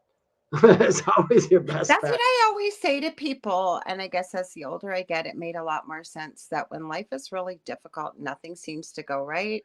Usually I kind of like to look at it and take it as a sign from the universe that maybe I'm going in the wrong direction, or anybody else that life is like that, like nothing ever works out, everything's crappy, everything's awful, whatever. To really take a look at life, maybe you're not doing what you're meant to be doing or on the right path, because it seems as we sort of, it's almost like being in a canoe paddling upstream, right? But even if we just stop and pause, say you're in a current, the canoe is eventually going to turn. But as we start to head to what we're here for, because we all are here, we're not here by accident, we're here for a reason. It's like life just all sorts, not always, it's not, sunshine and roses and unicorn poop. I'm not saying that, but life seems to go a lot more smoothly, I believe, when we're on the right path. It does. I like Sandra's comment. Sandra Sharp commented, I have a ghost cat that jumps up on the bed when my living cats aren't in the room. I will believe every cat ghost story. I don't even put context behind it, just because of the fact Sandra Sharp, also experienced that quite a lot of times. And to somebody, if somebody wasn't a medium or wasn't, that it'd probably freak them out. But I have sat on my bed and I've had a cat or something press his paws, or like it's like I can feel next to me that someone's kneading my bed. You know how cats knead, and I'll look over thinking it's one of my cats, and my cats are nowhere to be found. So I love when that happens, and I know my cats visit me all the time. Okay, this is Robin. How about I read the question? It says, here's a question. When we die and we go to the light, do we automatically go into a queue or lineup to come back to Earth again, as in reincarnation? Nope. Nope. Want to answer that, Dave, and I'll add? Yeah. No. Some souls spend a lot of times in between lives because they need to rest because they took on a lot. There is no time on the other side, by the way. I will say one thing though, and I'm going to say it because I want to be completely honest with you, especially since you do paranormal things. If a spirit sometimes has done terrible things or just not do it, sometimes they can go right from death right back into this earth without without going through any reviews or stuff. That is why it's important for so many to go through a life review. If you don't know what you've done, you just repeat it. So you will see people going, oh my God, I've been repeating the same life over and over. Because you're not learning from it. So they keep popping you back in. But there isn't like a cue for that. Basically, you go back, you're going to see whatever it is that you need to see and feel and be, and your friends and your animals and all this other stuff. Then it Can I feels, share something, Dave? I was going to say, and it made sense to me. So if there really is no time on the other side, and we are everlasting, eternal beings, we never really die, we go on forever, okay? And you look at it, and Dave can probably, I don't remember my near death experience being a small 2.5-year-old, but Dave remembers as an adult. But what I'm trying to say is that because there is no time, right? Like it can seem like coming here, even though we spend some people 80 years, 100 years, sometimes it's only much shorter, unfortunately. But what I'm trying to say is that it's like going on a 2-week vacation. Not that it's a vacation, but to us on the other side, and there is no time. I can tell you there have been people that I've seen accounts of that have had a near-death experience for 5 minutes, yet they spent hours over on the other side, it seemed like, and no time passed at all. yeah, So my near death was I was very quick death. I think what happened with me though, because I was also then in a coma for almost 2 months. So it's hard to move in and that. I agree with you on that, Lorilei. mhm. So there's one other thing I wanted to say to that, how to paranormal, To Robin. to Robin. When we come back in, how we get here is by going within. We don't travel outside someplace and go through something. Our focus goes back to here, and we begin our strong focus on Right. the body, the life, everything. We just keep the focus on it. And as you're focusing, like I said, even in real life, it has to mirror where you are. So we learn how to focus then. And then once we're here, then we kind of forget everything and other people define us. And then we get stuck.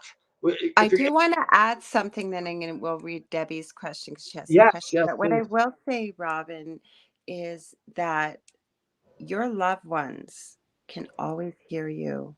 You think of them and they can be there. I've had many a person that's passed that has come through, and usually what's really interesting, at least in my own experience, I've heard of other mediums as well, they usually present how they felt the most beautiful or attractive in their lifetime. Like I do, I usually see them, even somebody that say was 90 years old, when they'll come back, not always, sometimes to me, if I can see them, because people don't always present visually, but they may appear how they were, say, in their last picture, but then you see them healthy and whole and no pain, and they're just the picture of when they felt the most attractive. Like for example, somebody I was talking to had never even seen a picture of their parent, and their parent showed themselves to me, and we were talking about their parents, and the person was explaining to me that, yeah, that is actually what they look like. I said, yeah, but the way they're showing themselves to me is their hair was longer, because they had sent me pictures. That's what you're seeing. I said, yeah, but their hair was longer. And that was when apparently they felt the most attractive and whatever. And it doesn't always have to be that way. We have free will, but that's been my experience. What about you, Dave? With just talking to people, dead people like that. Yeah, like, don't you find if you do see them that they'll sometimes present like the way they felt best, especially if they were very ill when they left or very elderly or Usually, if it's a ghost you caught on film or a ghost oh in, no, I'm talking about when you're doing like a mediumship reading or something. oh yeah, when you're doing that, those are there's concept of time for those. Yes, what Lorilei is saying is correct. Some spirits will show me what they looked like at the time of passing. Mm-hmm. And then while I'm talking, they will show me a different version of themselves, a better version that they're more comfortable with. The only reason sometimes they come into me when they're old is they know, and they understand that that's how I relate to my validation that I want. I always want to know, how old were you when you passed? So they will usually show me how old they were in the beginning, how they passed, and then it can change. And Lorilai's right. Most people, not all, most prefer to, if they take on a persona, because that's not even necessary. But if you take on a etheric persona, you can look however you want to look. Or when they appear, like Laura Lee says, sometimes really old people will come to me as young people, but then sometimes I'll see a person young and I'll have to ask, is this you and you're young? And they'll be like, there was no old. Yeah, because someone really young can also present at a different age too. And they don't always present themselves. That was the biggest shock for me when I started working with mediumship.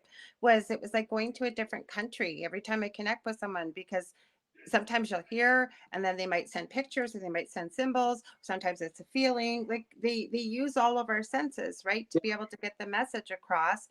And David's been doing it longer than I have. Like, David is incredible as a medium. He is, and I'm going to give you props, Dave, because you are. And but like I said, everybody experiences it differently. But the thing is, I want to make this clear. I truly believe we all have these gifts. We can all communicate with our loved ones. Some of the easiest ways is when you go to bed at night, especially if you're grieving. To go to bed at night, we are open. When we fall asleep, go to bed with that question in your mind, or set the intention that you want to meet up with your loved one in your dreams. And, that's where you can have the conversations. If you're not sure, keep a pen and paper by your bedside, jot some notes down before your feet touch the floor. And, it may not happen right away, like that night, but keep setting the intention, because that's the easiest I find for our loved ones to visit, especially while we're grieving. Don't you, Dave? Yes, absolutely. Mm-hmm. Oh God, there's a lot of good I questions. know we're not getting to readings tonight, guys, because you guys have asked so many good questions. So Okay, shall we we do might be able Debbie's to. and then we'll do Jane's, because Jane's is a really good one. Really Yeah, good one too.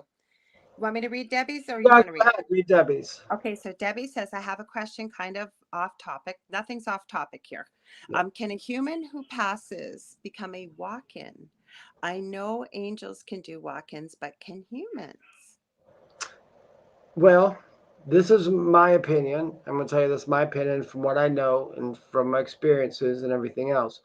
One, an angel will literally, if they need to be here for a moment, they can very, very, very, very quickly take on a human form. And it's not a human that's existing right now. It's just a look. It's very random. It's very AI, just toss to the computer. They'll do what they need to do and they take off. Um, a walk-in is another soul. So yeah, any one of us could experience being a walk-in at some point if we wanted to, I guess. Walk-in is a We whole could nother. do a whole show on it. We kind of touched a bit on it. But What's last? basically, a walk-in is basically one soul leaves young or something and doesn't want to come back, but that soul needs to be here, because for what's ever happening with the parents or situations, there just might be something that needs to be taken care of. And if that soul in question cannot do it, it can agree with another soul to come into the body. But when that soul does that, that soul also takes on most of the memories of the soul who stayed over. Got to keep in mind, guys, when you're talking and answer these questions, and it's the hardest thing to do, when you can't see it as a human thing, because it's not.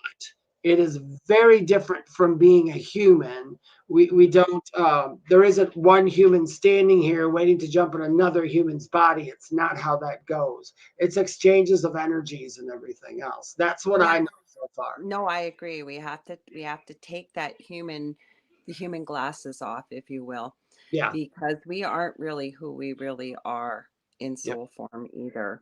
We are not. And so you have to, and we're looking at it from a human perspective, because sometimes it makes it easier to understand, because some of this can get quite complicated. That's usually when our guides will jump in and say, no, no, I can't answer that simply. Or no, that's not quite, you wouldn't quite understand if I tried to explain, or you're not meant to know, you don't need to know this right now, or whatever it may be, right? Yeah. Yeah, I've told you that story before. I used to ask out of my NDE, my connection was like so strong the year after. It was like scary strong. And I would ask questions, and one of my guides would go, "Does it matter?" And he said that all the time. Is almost snarky. And one time I was listening, he said, "Does it matter?" And I said, "Yes, I need to know." And within the next couple of days, I was bombarded with dreams and it's synchronicities and all this other stuff. And I pretty much he's like, "Do you get it now?" I'm like, "No, I don't get it at all." He's like, "There you go. You don't need to. It's not, it's, you don't have to. You just do your life." If information from guides is usually on a need to know basis. Mm-hmm. That's how I kind of feel it is. No, I think you're right. And you know what? I think Spirit's given me some sayings that I say all the time in real life and not real life, or on air, not real life. But and one of them is, if it doesn't make any difference 10 years from now, let alone 10 minutes from now, let it go. Pick your battles. Yeah. But the other one is, what we perceive becomes what we believe, and it becomes our reality. And they do give us things like that to try and help us understand or see things or whatever it may be, right? So when you say it's a need to know basis, it is, because there are things that we're meant to know, or maybe we're not meant to know them in the time maybe that we're asking. Or like I said, is it going to make any difference 10 minutes from now, let alone 10 years from now? Then maybe you're not meant to know. Maybe Some, let it and go. some stuff that you might learn might not be good for you to know because it might affect everything you came here to Yeah. do and just kind of wreck it. I love, I read Jane, this question. Do you want to answer first or you want me to? I don't care. you go ahead, you read it, and then I'll answer. I'll read it, you answer it, then I'll give you my 2 cents. Absolutely. Jane E. Walker. Jane's asks, "Hi, Jane. Okay, if someone wants to communicate with a deceased loved one and the loved one has already reincarnated into someone else, can you communicate with the original loved one?" Laura. Yeah. Yes. And the reason why I believe this, you got to take off our human glasses for this one. It's complicated. And it's not like our soul is splitting into a million little splinters and pieces. But believe it or not, and this took me the longest time to understand this, past, present, and future is happening all at the same time. So believe it or not, many things that we refer to as a past life are actually happening at the same time. So can we be, it's kind of like what Dave was touching on before, we can be in more than one place at the same time. But I believe that there's a core piece of our soul that always resides, if you will, in the home position. That made the most sense to me. So I will tell you that there have been times where I have connected with people that are still living in a mediumship reading, because our higher self, right? That soul piece. So yes, I do believe that we can still connect. And I have had and seen people that do this as well, that'll say, well, they've reincarnated into another lifetime, yet they can still connect with the essential soul being of who that soul is. So that's my answer in a nutshell. What's yours, Dave? Yes. I'm going to explain something. Jane E., this is your soul on the other side. This little bit of water left in there. At some point, you decided to go have a life. So part of you came out. Oh, you That's it. did a great job. That's perfect. Yeah. That came out. The rest of you is still there. It's only a small part of your energy is here. Now, this There. energy probably Beautiful. Beautiful. your energy isn't as quite all over the place now because part of you is gone doing something. And or another way you can look at it is on the other side, you fell asleep under a tree and you go within and you focus, and then that dream you have is you being here. So you're here doing the dream, but the whole of you really is still going to be sitting under that tree. So whoever comes home, they'll be like, "Oh, where's David?" "Oh, he's under that tree." "Oh, okay." So we can speak. I can still speak. If you're here, I can still speak to the rest of this that also knows Jane. Okay, it knows the personality of Jane's still all in here. So that's what I'm connecting to. Yeah. Okay, but you know what? That also makes sense. Jane says, thanks, guys. I get it. And I'll get to Debbie's comments too. But if you think about it, right, it kind of makes sense. Because I used to hear this all the time, past, present, and future is happening at the same time. There's no time. But to wrap your mind around it. But I love David's analogy with the water. Loved it because it makes so much sense, right? That, But it also makes sense when we have past life readings and we call it past lives. So if we're doing multiple lives at the same time, past, present, future, what have you, right? And then you'll see where people will be carrying an energy, say from, they'll call it a past life that no longer serves us in this lifetime. It makes sense why we would maybe, if we need to, work with an individual that does that kind of work to clear that energy, because we don't need it in this particular little parcel of water, little drop of water where we are with our soul at this time. Maybe it's best serving us in that other lifetime that we refer to as a past life. It gets a little complicated. I'm sorry. Maybe you can explain it a little more clearly, Dave, but it made a lot of sense to me now. Why? Yeah, that makes sense. What is Jane? If someone wants to communicate with a deceased loved one, Well, that's the same one. That's the same one. So Debbie said, one of my friends who just passed said he's going to come back as a walk-in. That's why I asked. well, So, here's the deal. I'll tell you this, honest to God's truth. Just because we said that in life thank you. Mm-hmm. does not mean that that is what we're doing. Walk-ins are very rare. Mm-hmm. Walk-ins happen when it needs to.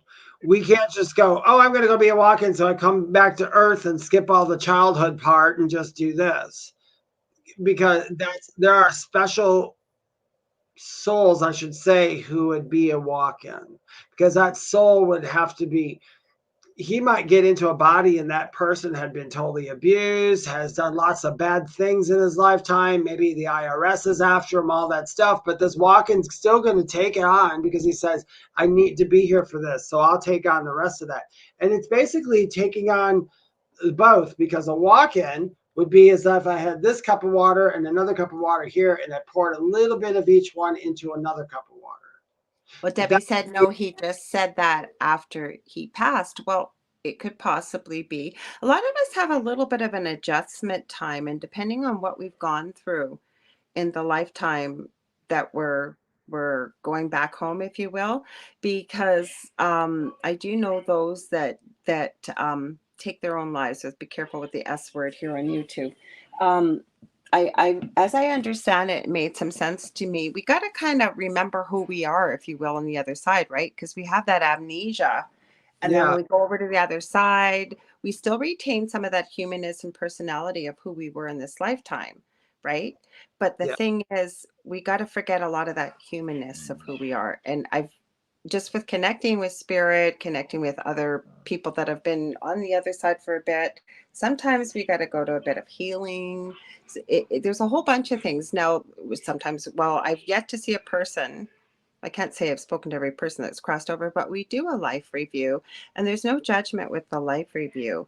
It's that and it was really cool how I've seen it explained sometimes, is people feel like it's that scene in the Matrix where you walk in and there's like a gazillion TV screens and it's playing a certain aspect of your life and you see it, but you get to experience the emotions of maybe what your actions were that another person experienced. So when you've been really good to another human being, you get to experience what they felt, but you also get to experience maybe when you've hurt someone or you've said something very unkind or done something unkind, but it's not meant with judgment.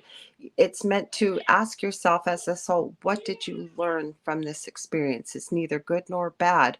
What do you take away from it? What did you experience? Right, Dave? It's also, and it's also very risky to be a walk-in, because if you're a walk-in, you come in and you take on the karma of that person who is just here. Plus, you most likely will create your own karma there. I'm very skeptical when I've heard a couple of people, there's like a TikTok-y thing or a YouTube. The guy just jumps on there and says, I'm a walk-in, and starts going on and on. I'm like, okay, hold on, cowboy.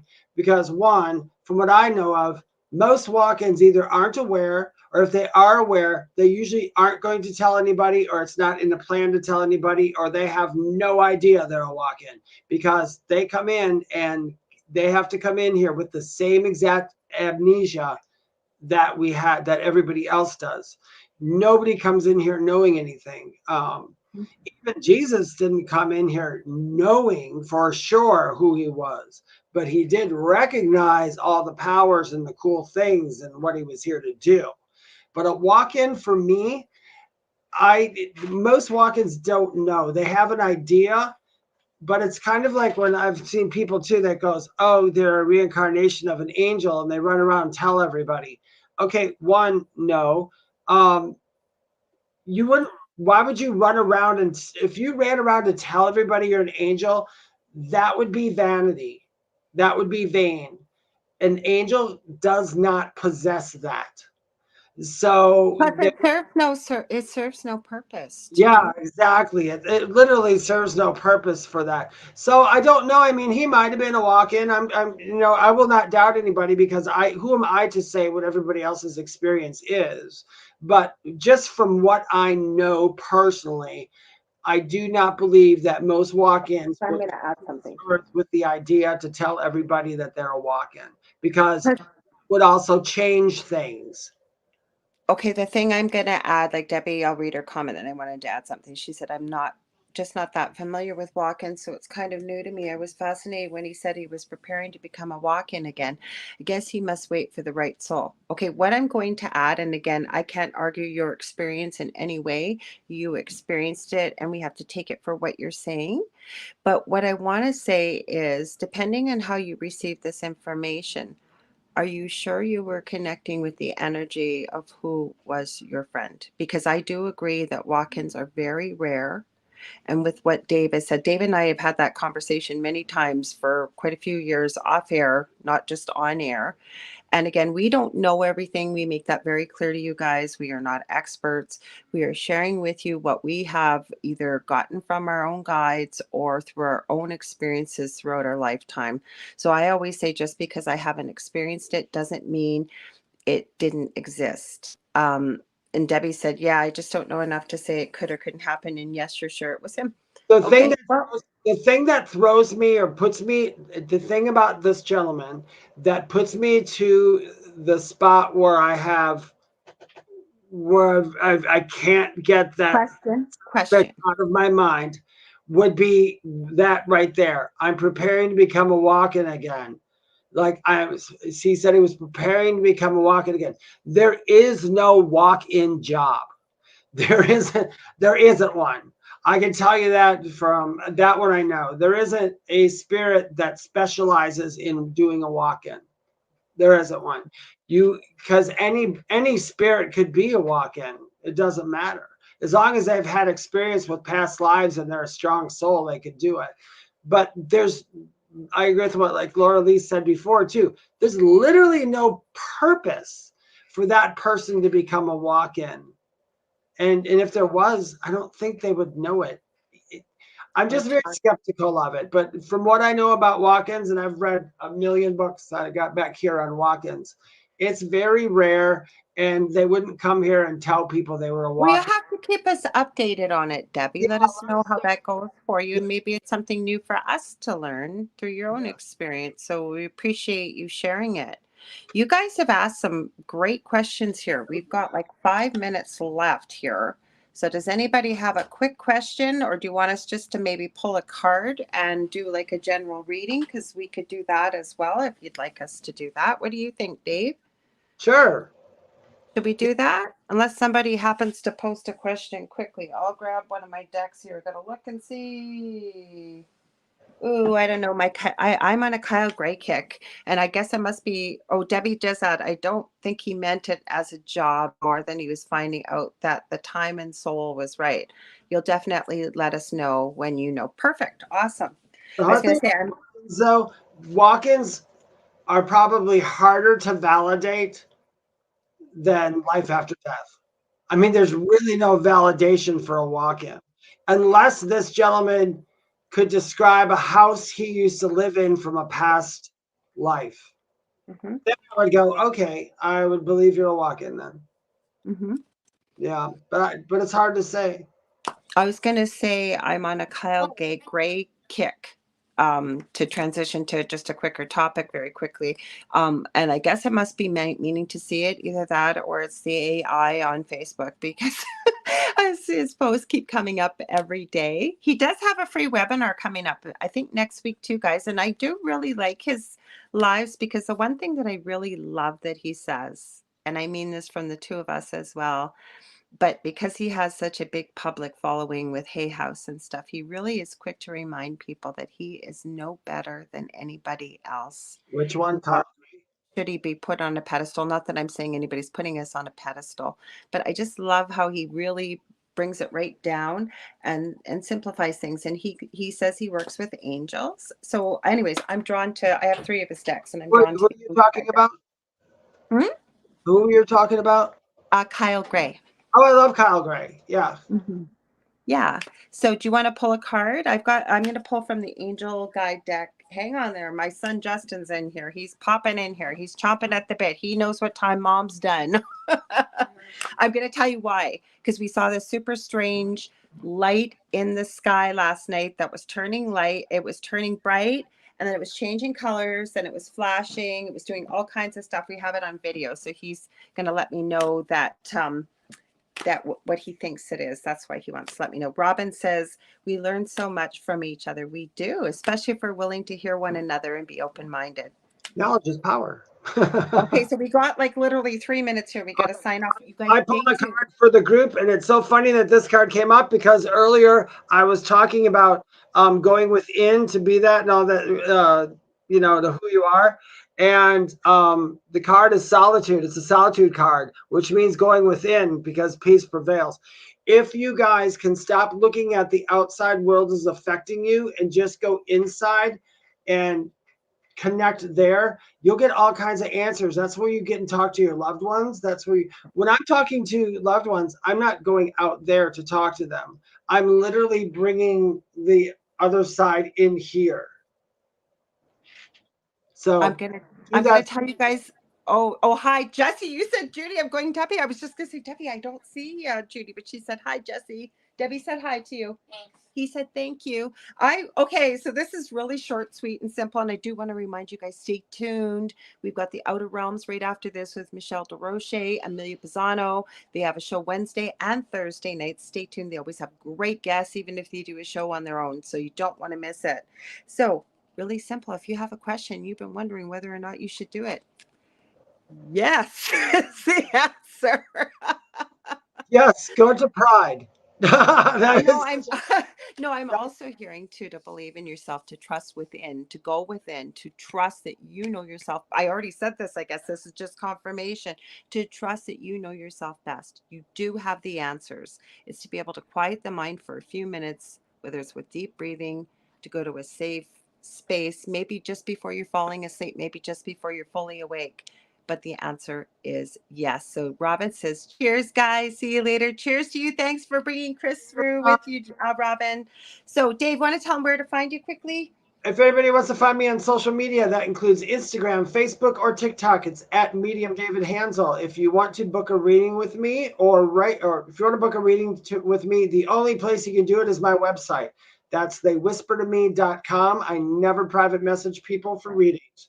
Also, I have a podcast called Mystic Stew. When they come out, they come out. I make a couple of them a month. You can go right ahead, Lorilei. Okay. Debbie says, I wonder if yes is the answer to my question. Don't know. If it resonates with you and you feel like it's a yes, you take it for what it is. I always say that. Take what resonates, leave the rest. Or you can get a hold of those cards, go within and look for that answer. True. So if you ever want to get a hold of me to book a reading, I do healing sessions, I do mentoring, do Akashic Records, I do all kinds of stuff, Crystal Reiki. You can get a hold of me on Facebook.com/Angel Rock. Say you got a show idea, guest suggestion, maybe you got a question or a theme you want Dave and I to do. You can also get a hold of Dave to let him know too. You can also get a hold of me there on Facebook. I have 2 groups on Facebook, Paranormal University for all things paranormal, and the Angel Rocker Tribe for many of the spiritual things we talk about. And don't forget to tune in this Monday from 6 to 8 p.m. with the Angel Rock. It'll be back here on UPRN. I have no idea who my guest is this week. It may be just little old me. And you know what? I'm actually enjoying doing shows on my own. So we will see. I've had a few feelers out. Sorry, with, the nicer weather, people are kind of forgetting when we schedule things or things come up, and I'm okay with that. We just go with the flow. So we love you guys so much, right, Dave? Anything you want to add for a final word before we do our thing? See if we can get it at the same time. Oh, thank you guys. But if you have ideas for the show, you can write to Lorilei on Facebook, or you can write to me at david@theywhispertome.com, and I will print up those questions, and me and Lorilei will talk about them. If we had an experience with them, we'll explain to you what we know. Absolutely. Okay, you ready? One, We'll two. try it again. 1, 2, 3. What's at the foot of your bed? We did it at the same time. We did. It was delayed. It wasn't us. It was this that was delayed. Ha! So what do we do with that? We said when we did it at the same time. I say our next show, we'll announce a winner and we'll give you guys a reading. Yes, because we said if we could do it at the same time, that's what we would do. And it's the first time we've done it, guys. So yeah. Stay tuned. We'll let you know. If we forget, you guys will remind us next week. Okay. Love you all. We'll see you next week. I'll see you on Monday, and we'll see you both here on Thursday. Okay. Have a good one, guys. Bye, everybody. Bye.